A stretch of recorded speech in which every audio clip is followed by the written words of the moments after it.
Halo, salam jumpa untuk kita semua. Pace ebene. Saya Saudara Marsani Sandriawan. Pada saat ini saya akan mencoba membahas tentang Tritunggal yang Maha Kudus.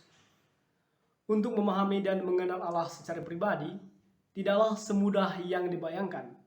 Sebab Allah itu agung dan besar. Maka setiap orang sulit memahaminya secara langsung. Namun, konsep tentang Allah, Tritunggal Maha Kudus ini merupakan pondasi utama dalam ajaran kekristenan. Untuk memahaminya, sekarang mari kita masuk ke dalam pembahasan materinya.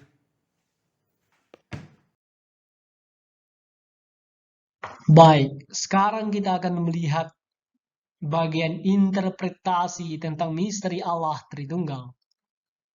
Umat Kristen pada umumnya menyembah Allah yang Maha Esa dalam ketritunggalannya, dengan tidak mencampur adukan ketiga pribadinya, namun juga tidak memisahkan hakikatnya. Istilah Tritunggal Maha Kudus pertama kali digunakan oleh Tertullianus dalam istilah Latin, yaitu Trinitas, dan Theophilus dari Antioquia dalam istilah bahasa Yunani menyebutnya Trias. Istilah-istilah ini digunakan untuk menjelaskan bahwa Allah yang disembah adalah Allah Tritunggal dan hanya sebagai bentuk usaha untuk menjelaskan kepenuhan dalam keesaannya. Allah Tritunggal Maha Kudus merupakan sebutan singkat dari pribadi Allah yang satu dan terdiri dari tiga pribadi, yaitu Allah Bapa, Allah Putra, dan Allah Roh Kudus. Seperti Sang Bapa ada, demikian pula Sang Anak ada, dan Roh Kudus ada. Roh Kudus merupakan suatu pribadi karena hubungan antara dua pribadi yang sempurna, antara Allah dan Putra, akan menghasilkan pribadi yang sempurna pula, sehingga Roh Kudus adalah pribadi. Esensi antara Bapa dan Anak adalah satu, yaitu Roh. Maka dapat dikatakan bahwa Bapa adalah dekat, Sang Putra adalah the perfect idea of God, dan Roh Kudus adalah the acts of love of God. Ketiganya ini merupakan Allah yang tunggal, atau yang sering kita sebut sebagai Allah yang Esa.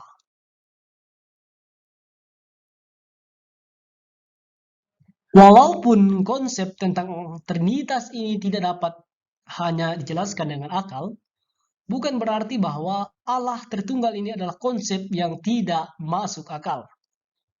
Dalam pemahaman tentang Trinitas ini, harus diakui bahwa adanya tiga pribadi dalam Allah yang satu merupakan misteri yang tidak cukup hanya dijelaskan dengan akal.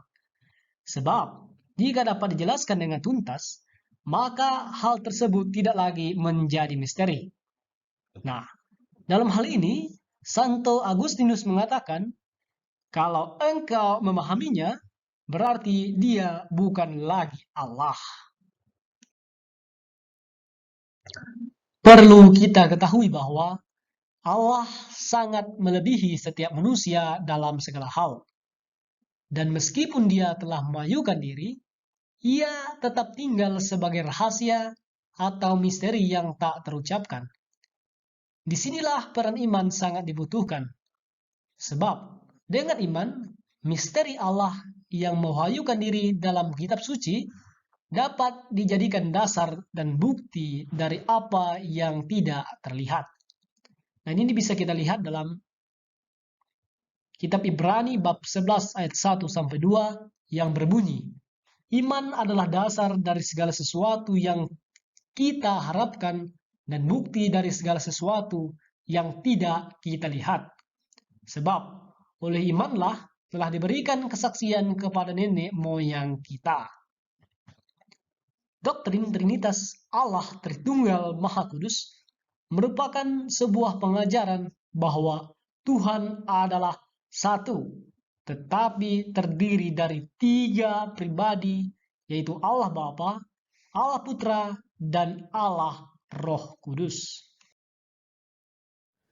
Baik, setelah kita melihat ulasan tentang pembahasan Tritunggal yang Maha Kudus, sekarang kita masuk kepada kesimpulannya. Untuk memahami dan mengenal Allah secara pribadi tidaklah semudah yang kita bayangkan. Allah itu agung dan maha besar. Dan pemahaman ini sangat sulit untuk dipahami. Namun mungkin ada cara yang mudah untuk memahami konsep ini. Konsep dan istilah Tritunggal itu sendiri memang tidak disebutkan di dalam Alkitab. Namun kita janganlah berkecil hati. Karena para bapak gereja pastilah telah memikirkan konsep ini secara matang. Semoga kita semua yang menyaksikan video ini dapat menambah pemahaman yang baru tentang Tritunggal yang Maha Kudus. Terima kasih, sampai jumpa. Pace ebene.